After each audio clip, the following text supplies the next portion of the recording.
Railway station पर सर्द हवा चल रही थी। शाम का धुंधलका आसमान में फैल चुका था। आर्या बेंच पर बैठी थी, हाथों में एक पुराना खत थामे हुए। उसकी आंखों में एक अजीब सा खालीपन था, लेकिन दिल में तूफान चल रहा था। यह खत आदित्य का था, उसका पहला प्यार। 10 साल बाद यह खत आया था। मैं इस शुक्रवार स्टेशन पर रहूंगा।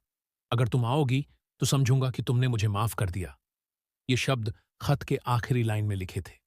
आर्या के कानों में यह लाइन गूंज रही थी। माफी। कितना आसान शब्द है, लेकिन इसके साथ कितनी यादें, कितनी तकलीफ जुड़ी थीं। वह दिन याद आया जब आदित्य बिना कुछ कहे उसे छोड़कर चला गया था। वह सोचती थी, आखिर क्यों वह उसके लिए इतना भी मायने नहीं रखती थी कि वह उसे अलविदा कहता। दूर से ट्रेन की आवाज सुनाई दी। उसकी धड़कन तेज हो गई। क्या वह सचमुच आएगा? ट्रेन प्लेटफॉर्म पर आकर रुकी। भीड़ में से आदित्य को देखकर आर्या का दिल जैसे रुक सा गया। वह पहले से थोड़ा बदल गया था। चेहरे पर समय की लकीरें दिख रही थीं, लेकिन उसकी आंखों में वही पुरानी गर्मजोशी थी। वह उसकी ओर बढ़ा, धीरे धीरे। ट्रेन की सीटी बजने लगी।